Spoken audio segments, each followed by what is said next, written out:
Ternyata di perkampungan Indonesia ada yang punya mobil proton, sahabatku semua. Nah, kalau kita lihat mobilnya juga masih sangat bagus sekali. Masya Allah.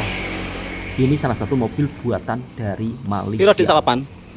Assalamualaikum warahmatullahi wabarakatuh. Apa kabarnya sahabatku semua? Di video kali ini saya bersama istri nak cari kambing. Alhamdulillah kemarin mertua itu habis jual sapi yang dimana punya tabungan, dan kebetulan mertua nak apa, Dik? Mak kurban. Mak nak kurban. Jadi alhamdulillah hasil daripada cari rumput pagi sore dan akhirnya mak mertua bisa berkurban. Dek, banyak yang heran sama mak, meskipun umurnya sudah tua tapi masih lasak. Tahu lasak nggak? Tahu, Apa lasak? banyak gerak. Bukan, lasak itu bukan banyak gerak, Dek. Lasak itu apa ya, di sini itu kalau lasak itu macam cergas. Tahu cergas? Iya. Meskipun umur sudah tua tapi semangatnya itu loh, geraknya begitu cepat gitu loh. Kalau di sini nggak lemau, nggak ngelemer gitu. Kalau dalam bahasa sini nggak ngelemer. Dan hari ini sahabatku semua, jadi Bang Toha akan tunjukkan orang yang jual kambing di kampung dan harganya kira-kira berapa. Dan ini pertama kali selama menikah deh ya, selama menikah baru pertama kali bisa hari raya haji bersama sang istri. Dari awal menikah sampailah anak umur berapa? 12 tahun ya? Iya, 12. Sampai anak umur 12 tahun sahabat semua, pertama kali alhamdulillah Bang Toha bisa merasakan suasana raya haji bersama sang istri. Kalau di Malaysia disebut raya haji, di sini raya besar ya. Di sini disebut raya besar. Oke sahabat semua, kita langsung menuju ke tempat lokasi penjualan kambingnya. Akhirnya sampai juga di lokasi tempat penjualan kambing. Di sini untuk harganya dari mulai harga Rp800, Rp700, sampailah Rp1.000 yang paling mahal. Dan yang ini sahabatku semua harganya Rp3.700.000 atau sekitar Rp800. Sudah cukup lumayan besar sahabatku semua. Dan yang Rp1.000 ini dia. Nah, ini yang hitam putih harganya Rp4.500.000. Jadi Rp1.000 sudah dapat kambing cukup lumayan besar kalau di Indonesia. Kalau di Malaysia berapa sahabatku semua kira-kira harga kambing seperti ini? Alhamdulillahirobbilalamin, ini merupakan salah satu kali pertama saya bisa raya haji di kampung halaman. Dan di Indonesia sahabatku semua, ternyata di perkampungan Indonesia ada juga yang punya mobil proton buatan daripada Malaysia. Kebetulan kali ini Bang Toha berbelanja untuk keperluan kenduri besok. Sebab di sini sebelum sembelih kambing, 1 hari atau 2 hari sebelum raya akan buat kenduri nasi ambeng. Untuk harga telur di sini 1 kilonya itu 25.500. Masih murah di Malaysia sahabat semua. Dan ini dia mobil proton, satu-satunya warga kampung di sini yang memiliki mobil buatan daripada Malaysia. Oh, ada 2 sahabat semua. Di kampung sebelah kemarin saya juga terjumpa mobil buatan daripada Malaysia. Kalau di Malaysia kan misal kata kita beli telur 1 papan, tapi kalau di Indonesia untuk beli telurnya itu dihitung per kilo. Kalau di Malaysia biasanya 1 papan untuk yang kita makan sehari-hari di antara Rp8, Rp10. Alhamdulillahirobbilalamin, beli telur tadi sudah. Untuk harga telur di sini sahabatku semua, harganya 1 kilo itu Rp25.000. Dan sekarang Bang Toha singgah di Kedai Runcit, yang dimana Kedai Runcit yang ada di kampungnya Bang Toha sekarang sudah hampir sama mirip Kedai Runcit yang ada di Malaysia. Jadi jualan ikan, jualan bermacam-macam, jualan sayuran ada. Bang Toha akan tunjukkan sahabatku semua. Dan istri sekarang tengah berbelanja. Kali ini belanjanya tidak di pasar tradisional sahabat semua, melainkan di Kedai Runcit, yang dimana Kedai Runcit yang berada di kampung sebelah ini juga cukup sangat lengkap. Ada jual buah nanas, jual buah mangga, Untuk harga buah mangga harum manis di perkampungan Indonesia terbilang cukup murah. Kalau di Malaysia, mangga harum manis harganya cukup lumayan mahal. Dan untuk buah pisang pun kalau di perkampungan harganya juga cukup lumayan murah, sahabatku semua. Kita bawa uang 10.000 sudah dapat pisang satu tandan lebih. Dan kedai runcit yang ada di perkampungan Indonesia memang vibe-nya masih seperti kedai runcit pada zaman dulu, sahabatku semua. Memang kali ini Bang Toha pergi ke kedai runcit yang agak tradisional. Sebenarnya kedai dua runcit yang kedai dua runcit sih? Kedai runcit yang baru-baru memang sudah modern, tapi lebih lengkap barangnya kita pergi ke kedai runcit yang tradisional. Selain itu, harganya juga lebih sangat murah. Untuk harga kacang panjang di sini, kita beli satu ikat cukup bawa uang Rp1 saja sudah dapat satu ikat. Dan di sini untuk satu tandan pisang sekitar Rp30 sudah dapat satu tandan pisang. Memang kalau harga pisang di Indonesia begitu murah gila, sahabatku semua. Dan di sini untuk harga keperluan dapur yang sayur-sayur memang lebih murah. Tapi kalau untuk yang seperti daging ayam, daging lembu, harganya mahal di Indonesia. Dan biasanya kalau kita tinggal di kampung untuk menjual minyak seperti ini di kedai kampung itu hal normal biasa di Indonesia, sahabatku semua. Dan pastinya di Indonesia kalau jualan apapun pasti akan menjual kerupuk, sebab kerupuk ini merupakan salah satu makanan yang cukup sangat familiar atau populer di Indonesia. Jadi orang kampung Indonesia itu misal kata kalau makan nggak ada kerupuknya kurang lengkap. Dan seperti ini kalau kita mau berbelanja sedikit-sedikit juga bisa. Telur berapa ini? 1/4 ya. Jadi tidak sampai setengah kilo. Untuk telur 3 biji di Indonesia dijual sekitar Rp8.000 atau Rp1. Kok Rp1 sih? Rp2. Harga kentang di sini Rp2.000. Untuk sayur-sayur yang kecil macam ini Rp2.000. Rp2.000 itu persamaan sekitar 50 sen. Jadi kalau untuk budget belanja di kampung, misal kata kita teringin nak makan biasa sederhana saja, masih tergolong agak murah, sahabatku semua. Tapi ya macam itu, kembali lagi uang 100.000 memang juga tidak cukup untuk keperluan sehari, ya kan? Belum beli berasnya, belum beli minyaknya.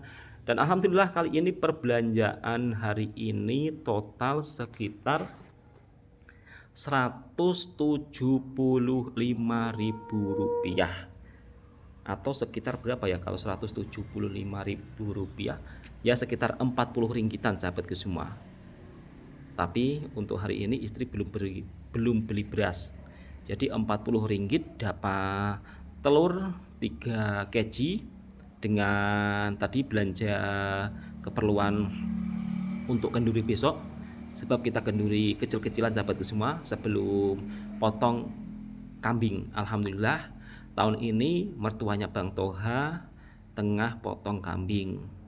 Jadi kemarin baru saja jual lembu, kemudian dibelikan kambing untuk dijadikan kurban. Alhamdulillahirabbil alamin.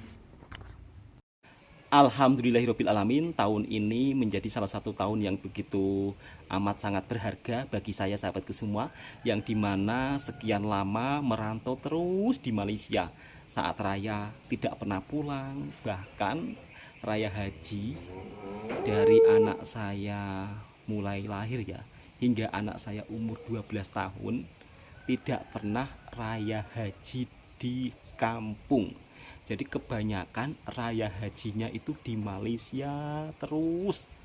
Ini merupakan kali pertama saya bisa raya haji, sahabatku semua. Raya haji di kampung sendiri. Apalagi alhamdulillah mertua juga dapat rezeki yang begitu amat sangat luar biasa. Mertuanya Bang Toha ini memang sudah berumur, tapi kesehariannya memang di sini apa ya, di kebun, sahabatku semua. Yang dimana meskipun sudah berumur, tapi kalau tidak berkebun itu rasanya kurang lengkap. Jadi bukan berkebun punya sendiri ya, melainkan hanya sebagai seorang buruh. Jadi mertua kesehariannya itu memang selalu dipanggil warga di sini untuk petik jagung ataupun petik cili, bahkan selesai petik cili masih beraktivitas cari rumput untuk lembu dan juga kambing.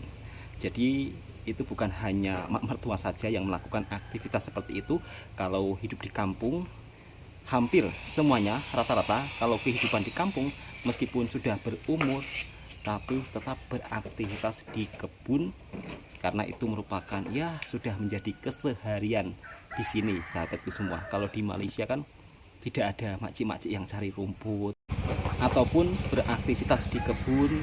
Hampir Bang Toha selama merantau dan tinggal di Malaysia tidak pernah melihat makcik-makcik berkebun. Tapi kalau di perkampungan di sini sahabatku semua, kebanyakan memang yang berkebun makcik-makcik yang sudah berumur.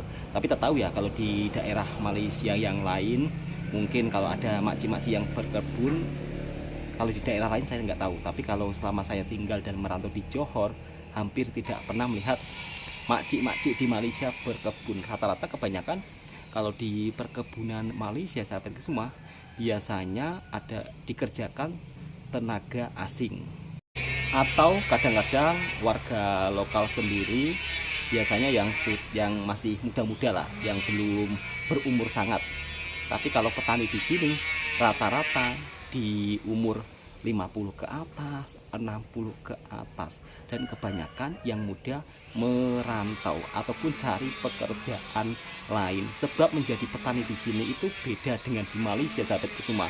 Harga sayur di sini begitu sangat murah, tapi kalau di Malaysia kita tanam sayur, Masya Allah, harga jual sayur di sana cukup lumayan mahal. Jadi itulah perbedaannya sahabatku semua. Kalau di Indonesia harga daging mahal, sedangkan di Malaysia harga daging murah, tapi harga sayurnya agak cukup lumayan mahal. Sedangkan di Indonesia harga sayurnya murah, tapi harga dagingnya agak cukup lumayan mahal. Jadi kesimpulannya, setiap negara ada kekurangan dan kelebihannya masing-masing. Oh iya sahabatku semua, ini belum saya ceritakan selama saya membuat konten ya di Indonesia, tentang saya bekerja di Malaysia seperti apa dan sistemnya kayak gimana. Bahkan kemarin juga saya mendapat ragam komentar, katanya kalau saya di Malaysia itu cuma makan dengan nasi dan garam. Makanya ketika pulang ya wajar saja bisa buat rumah. Tapi bukan berarti terus di Malaysia saya makan nasi dengan garam. Itu tidak benar sahabatku semua. Di sini Bang Toha akan ceritakan semua biar sahabat-sahabatku juga tidak salah paham. Merantau di Malaysia bisa buat rumah, ini merupakan suatu kebanggaan saya sendiri sahabatku semua. Ini bukan pamer, bukan berarti Bang Toha di Malaysia begitu sangat jimat sampai-sampai ada yang berkomentar mengatakan, ramailah yang berkomentar, katanya saya cuma makan nasi dan garam. Astagfirullahaladzim. Begini sahabatku semua, ketika orang pulang merantau, istilahnya bisa buat rumah yang dimana sudah diimpi-impikan sejak dari awal melangkah ke negara tetangga, itu sudah diniatkan bagaimana caranya bisa membuat rumah meskipun gaji tidak begitu banyak. Selama saya tinggal dan bekerja di Malaysia, alhamdulillah, inilah yang saya dapatkan ketika merantau di Malaysia. Di Malaysia saya dapat fasilitas tempat tinggal, jadi nggak perlu bayar rumah sewa. Alhamdulillah, itu sangat saya syukuri dan belum saya ceritakan di dalam video ini ya. Kemudian soal makan, alhamdulillah saya dapat makan dari bos saya. Itu membuat hal yang begitu amat sangat saya syukuri, dapat makan 2 kali.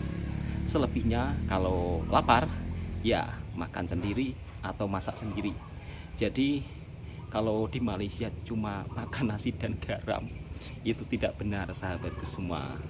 Mungkin teman-teman juga bisa melihat video saya yang dulu-dulu. Setiap lepas gajian pasti saya akan pergi ke bandar berbelanja, beli ayam, beli daging. Alhamdulillah, meskipun ada yang mengatakan kerja di Malaysia cuma gaji sedikit, tapi dengan gaji yang mungkin tidak begitu banyak, yang sering orang omongkan lebih besar gaji di Korea, di Jepang, di Taiwan.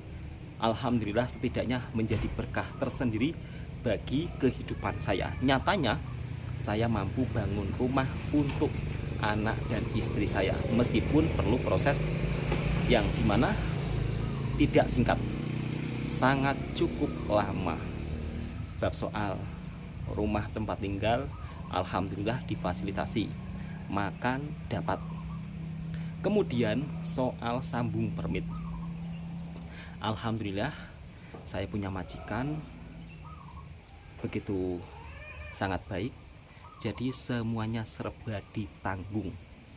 Pasti nanti ada yang berkomentar, ya itu kamu, yang lainnya kan juga tak sama dengan kamu. Ya memang sahabatku semua, bab soal kehidupan merantau, nasibnya itu berbeda-beda.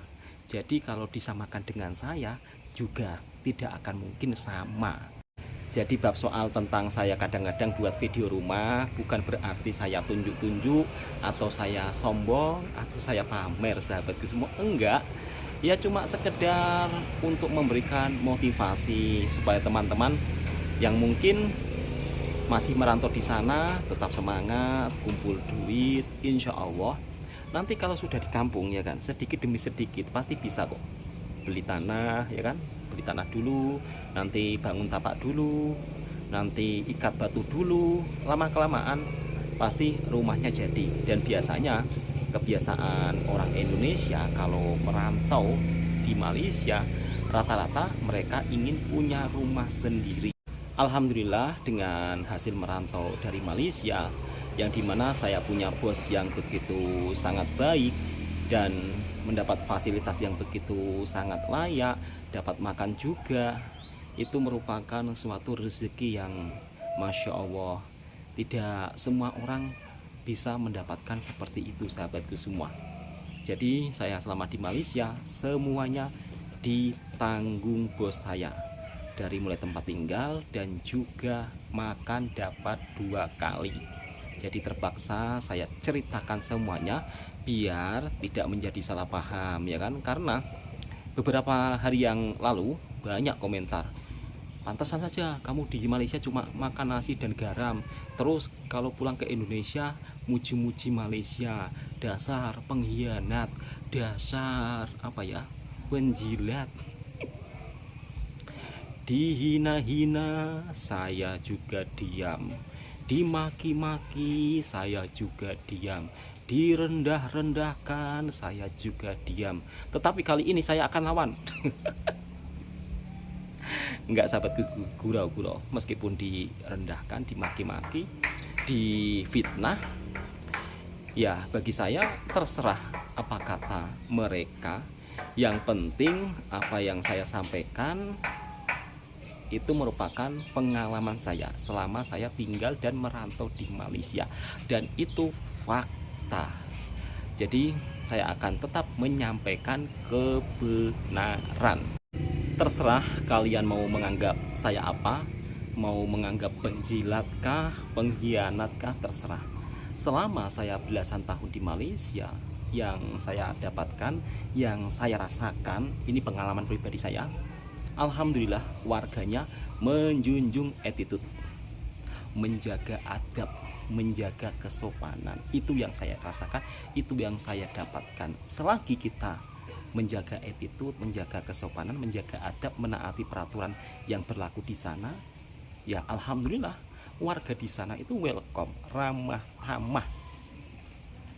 Pasti nanti ada yang bilang, ah kamu ini ya muji-muji biar dapat penonton banyak dari Malaysia, biar dapat saweran pula. Nanti kalau kamu dapat saweran, nanti kamu buat video biar seolah-olah warga Malaysia berbagi.